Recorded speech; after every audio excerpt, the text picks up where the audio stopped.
रितेश का उसके घर पर मर्डर हो जाता है। केस का जिम्मा डिटेक्टिव जे के कंधों पर आता है और वो रितेश के घर पर पहुंच जाता है और घर की सीसीटीवी फुटेज चेक करता है, पर घर में लगे कैमरे अंदर की फुटेज नहीं शो कर रहे थे, बस घर के बाहर की फुटेज मिली थी जिसमें उसको 3 लोगों पर शक गया। पहला पिंकी, दूसरा दीपक और तीसरी पीहू। डिटेक्टिव जी ने उन तीनों से पूछताछ की, पहले पिंकी से। तो पिंकी कहती है, हाँ मैं आई थी रितेश के घर, पर वो इसलिए क्योंकि रितेश ने मुझे जो पैसे दिए थे उसे उनकी जरूरत पड़ गई थी, तो मैं उन्हें लौटाने आई थी, पर पैसे दिए और उसके बाद फिर मैं चली गई थी। मुझे नहीं पता रितेश का खून किसने किया सर। रितेश का दोस्त श्याम कहता है, मुझे रितेश से कुछ पेपर्स लेने थे, इसलिए मैं उसके घर आया था उससे वो पेपर लेने। मैंने उससे वो पेपर लिए और फिर मैं चला गया। उसके बाद क्या हुआ, किसने रितेश को मारा, मुझे नहीं पता सर, लेकिन मैं बेगुनाह हूँ। डिटेक्टिव जे ने फिर रितेश की गर्लफ्रेंड से बात की तो उसने बताया, मेरी और रितेश की आज डेट थी, पर जब मैं उसके घर पहुंची तो उसने मुझे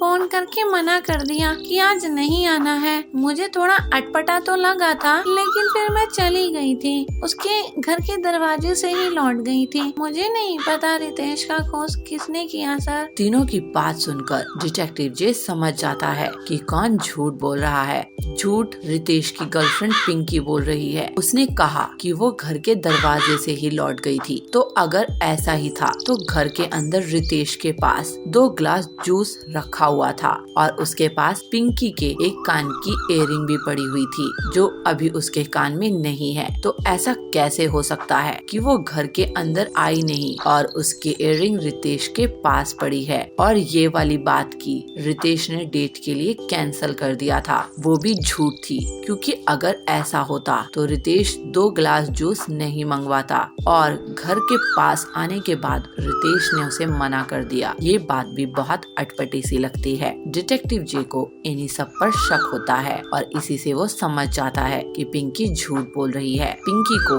वो एक थप्पड़ मारता है और पिंकी अब सच सच बता देती है कि उसने ही रितेश को मारा था और डिटेक्टिव जे उसे अब पुलिस के हवाले कर देता है। केस सॉल्व हो जाता है।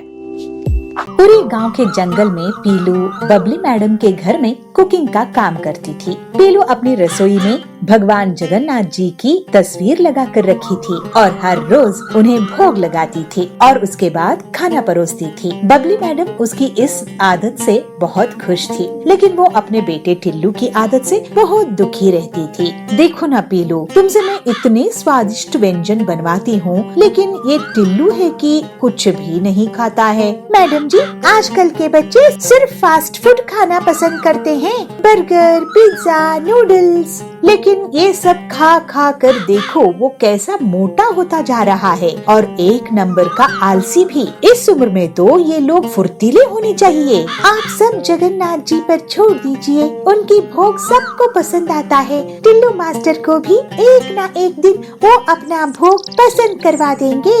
लेकिन बबली के बहुत समझाने पर भी टिल्लू बात नहीं मानता है। वो हरी सब्जियाँ, दाल, सलाद नहीं खाता था। बबली बहुत परेशान हो जाती है। एक दिन, सब्जी ले लो, सब्जी, ताजी ताजी सब्जी, हरी हरी सब्जी। तो टिल्लू वहाँ आता है। सब्जी वाले अंकल जी, आप कहीं दूर जाकर सब्जी बेचिए, हमारे घर में बहुत सारी सब्जियां हैं। आप एक काम कीजिए, आप नदी के पार जाकर सब्जी बेचिए। क्या बोल रहे हो बेटा, नदी के पार तो दूसरा गांव है। हाँ, तो मेरे घर के बाहर सब्जी मत बेचो, भागो यहाँ से। इस तरह टिल्लू सब्जी वालों को वहाँ से भगा देता था। बबली बहुत परेशान थी। वो पीलू से कहती है, पीलू तुम ही कुछ रास्ता बनाओ जगन्नाथ जी से कहकर, नहीं तो मेरा लड़का कमजोर ही रह जाएगा। ठीक है बबली मैडम, मैं कुछ सोचती हूँ, आपका कहना सही है।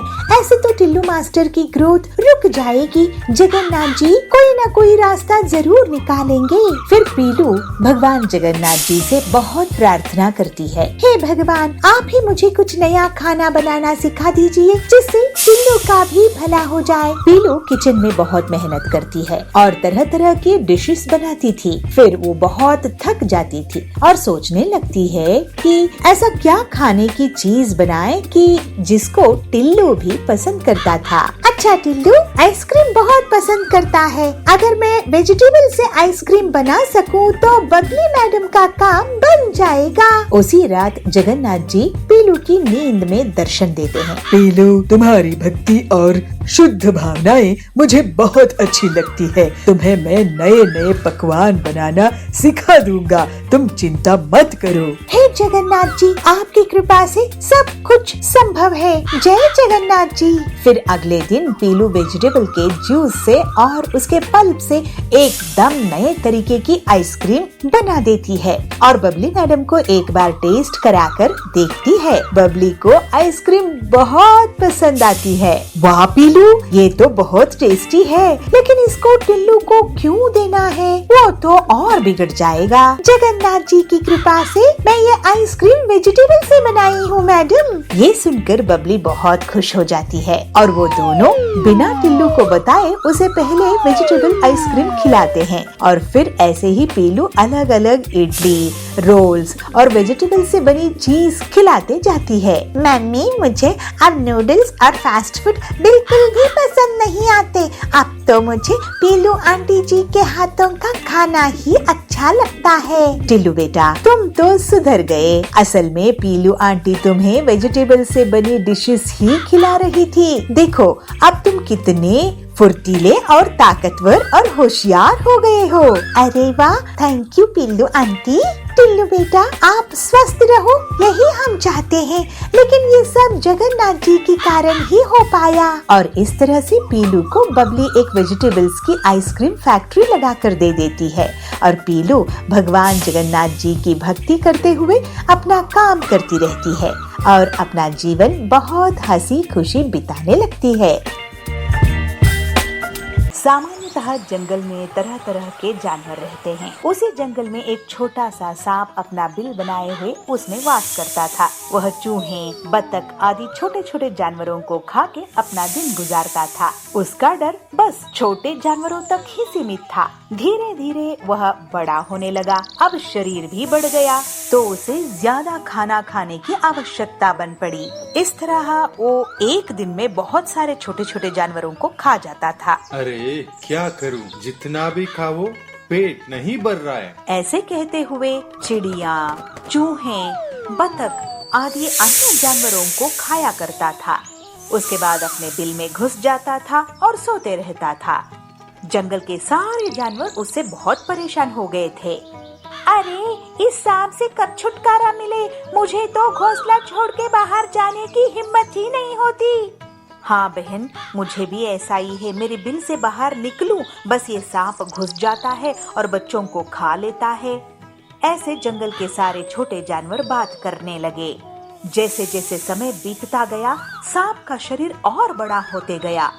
अब उसे अपने बिल में घुसने में भी मुश्किल हो रही थी। अरे, अब तो नया घर ढूंढना ही पड़ेगा। मेरे मुंह तक इसमें घुसा नहीं जा रहा है। कहते हुए वह सांप दूसरे बिल की तलाश में इधर उधर भटकने लगा। रेंगते हुए एक बरगद के पेड़ के पास जा पहुंचा। वहाँ पर वह देखता है कि चींटियों ने बहुत बड़ा और अच्छा सा घर बनाया है। तब सांप ने सोचा, अरे वाह, ये बिल तो बहुत ही बढ़िया है। ये बिल मेरे लिए बहुत सही रहेगा। ये बड़ा भी है और मेरे शरीर के लिए उत्तम भी है। बरगद का पेड़ बहुत ही बड़ा होता है, जिसमें एक साथ बहुत से जानवर रह सकते हैं। इसलिए उस बरगद के पेड़ में भी बहुत सारे जानवर, पंछी, चींटियां बहुत सारे थे। लेकिन जब उन्होंने सुना कि वह सांप यहाँ रहने वाला है, तो वे सब डर के मारे वहाँ से कट लिए। सबके मन में बस एक ही आशा थी कि वह सांप वहाँ से चले जाए। वो आपस में ऐसे बातें करने लगे, अरे ये कहाँ से आ गया? अगर ये यहाँ रहेगा ना तो हम निश्चिंत सो भी नहीं पाएंगे। हाँ हाँ, ये सांप ना बहुत ही खाना खाता है। एक दिन में इस पेड़ में रहने वाले सारे बच्चों को निगल जाएगा। चींटियों ने जैसे ही सांप की बात सुनी तो बहुत गुस्से में आग बबूला हो गए। तो सब एकजुट होकर ये निर्धार करते हैं कि सांप के ऊपर एक साथ हमला करने वाले हैं। अरे इसको छोड़ना नहीं, अगर आज छोड़ देंगे तो हम बेघर हो जाएंगे। हाँ हाँ, हमें पता है, ये ना हमारे घर छीनने के अलावा इस पेड़ में रहने वाले सारे चिड़ियों को भी खा जाएगा। सच बात कह रही हो बहना, हमारे बच्चों के लिए भी कोई सुरक्षा नहीं रहेगी। तो सब चींटियों ने ये निर्धार कर लिया कि सांप को ऐसे ही नहीं छोड़ेंगे। सब ने एकजुट होकर सांप के पूरे शरीर पर लपट गए और काटने लगे। ऐसे में सांप छटपटाने लगा और तुरंत वहाँ से भाग निकला। इस तरह से छोटी सी दिखने वाली चींटियों ने एक बड़े से सांप को भगा दिया। उसके बाद पेड़ पे बसे हुए सारी चिड़िया, कबूतर, कोयल सारी चींटियों के पास आके धन्यवाद कहा। अरे आपने बहुत साहस की काम किया। धन्यवाद हम सबकी जान बचाने के लिए। अरे तुम्हारी हिम्मत की तो दाद देनी पड़ेगी, इतने बड़े सांप को भगा दिया। धन्यवाद धन्यवाद, बहुत बहुत धन्यवाद। इसीलिए कहते हैं ना, जो जैसा दिखता है वैसा होता नहीं।